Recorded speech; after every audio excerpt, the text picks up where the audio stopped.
Go to TAPgiles.com to learn dreams, engage my services, and support the channel. Yeah, if people in the chat aren't aware, if you go on my Twitter, which is TAPgiles, you can see daydreams. So I post a short video on there each day, just showing me making something new that you can do with dreams. So I thought I'd show how to make a ragdoll thingy. So this hurts the puppet. Wow. And when you die, it gets replaced by a ragdoll. So we've got this pad with a health modifier on it, and it's just on contact. So if something is touching it, then continuously, which means over time, it'll slowly do 100 damage over like 5 seconds or whatever the setting is. So let's just use a normal puppet. The same things apply to any character you already have.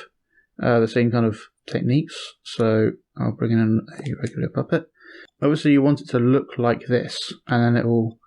You can't just turn off like if you go into the body structure and like delete these links, then it just won't. Oh, then it just won't work at all. But you won't be able to walk around or anything with the procedural animation. So just leave those doing whatever they're doing. So you can't cut these ties that control how this is animating and how this is behaving. So we need to make something that looks like this, that will be our ragdoll separately, and then just like swap them in. So you like destroy the original character and reveal the ragdoll, and the ragdoll falls in place. So first step is to like copy this. So you can double tap X. If you like do it on this, what it actually does is selects that object and child objects. These are jointed up. If I go over here, you can see there are joints between them. So it goes through all the children, but not up to here. So because it's jointed, if you do it on this one, it will get that one and all the children up here, and then all the children down there, and get everything. So now if we copy that, and then we scope out while still holding it, now we've come out of the puppet and that's a separate object. Cool, so now just select them all again and make them collidable. So it kind of falls on the ground like that, instead of falling through, because these are all, by default, these are all non-collidable, because it has its own collision system going on for puppets. And making them non-collidable means they won't like twitch and stuff if they touch, the different body parts touch each other. So make it collidable, and now it'll kind of rest on the ground. But you can see it's like being affected by something. And if I play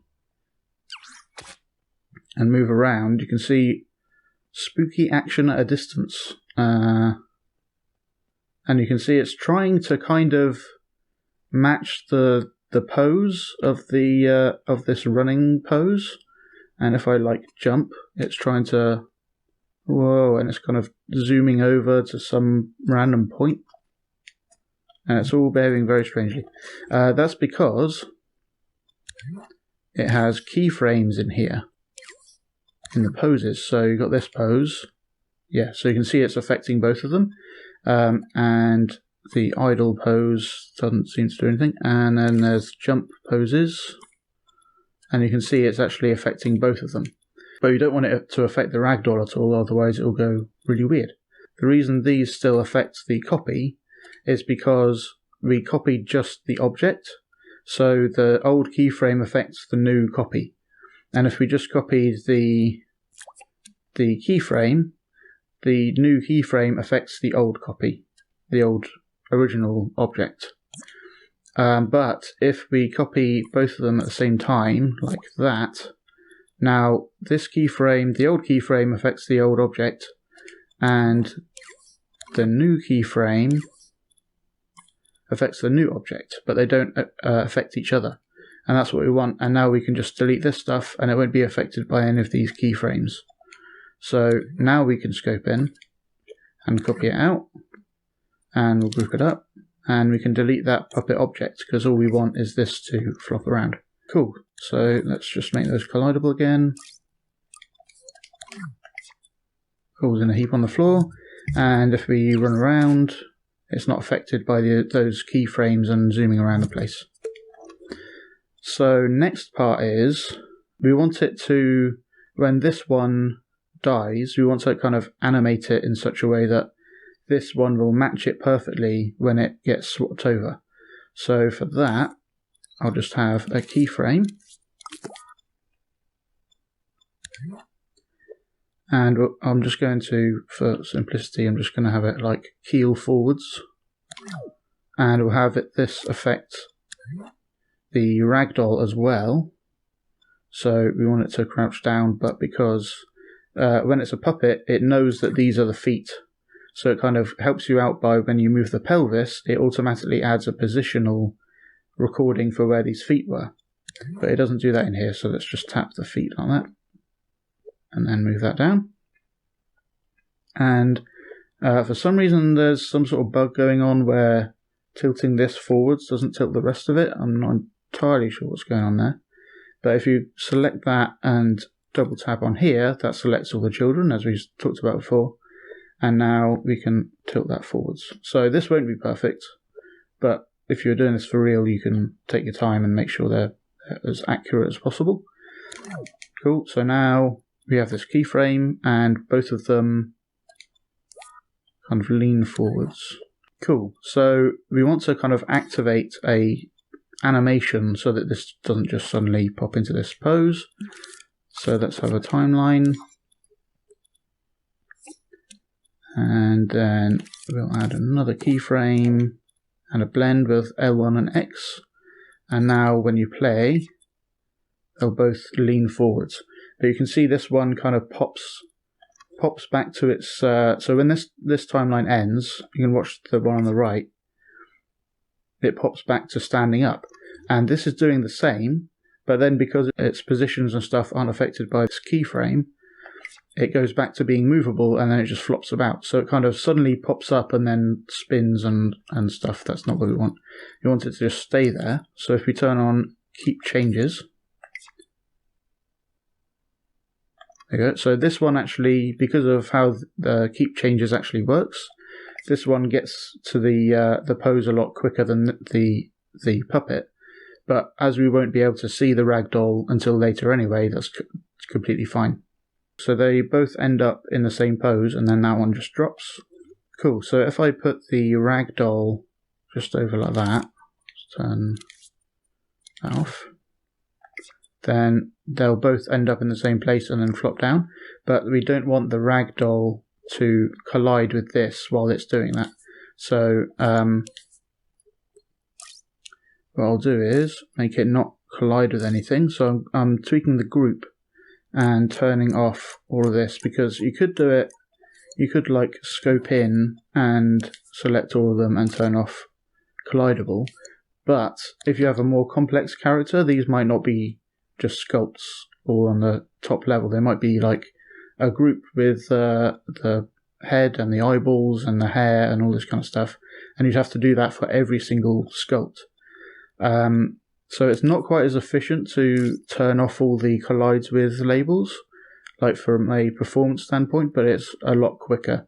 So it's up to you which one you do. But now it will fall through the ground, but at least it will match the thing. Oh, let's start that guy on the floor. Like that. And then in here we can turn on collision at the end.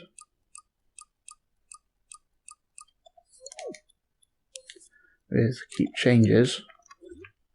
Let's just make sure it's right at the end. I'm going to use L1 and right to kind of expand, kind of zoom it in, so now 1 second is really large. Okay, so for whatever reason that's not working.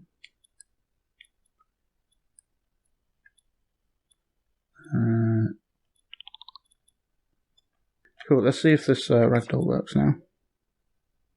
Cool, now it's colliding with the ground, but it can be in the place of the puppet until it pops out. So, now we want to have it move with the puppet, teleport it to the right spot during this thing over here. So, I'll use a teleporter, and we'll link it up with affected objects. So you could like surface snap this on, and that just adds this wire automatically for you. But I'm just going to leave it outside for reasons. And so we want to have some spot on this object and some spot on this object so that we can match them up, and that's what this teleporter will do. So we'll go in here, and I think I'll use the head. So I used L1 and triangle on this object, and now that we're using the grid of that object, which is why it's lined up nicely, and now we can move this gizmo to a spot on that head. So now it's on the chin, and Y is pointing forward, X is pointing left, and we want to match that with a tag on here. So let's add a tag, and we will go L1 and triangle on the head again, and that lets us get it in exactly the same spot for both of them.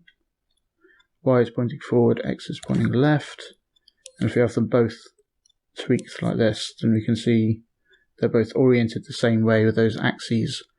And now we give this one a name, like Ragdoll position, and then we use up and down the D-pad to get Ragdoll position in here, and we match the target orientation as well. And now that's moving to the same spot on the other one. So we need to make one of the objects in here not movable so that the group, it moves with the group, and usually that's the pelvis. So there we go, so now they're matching perfectly, and then the puppet is behaving strangely.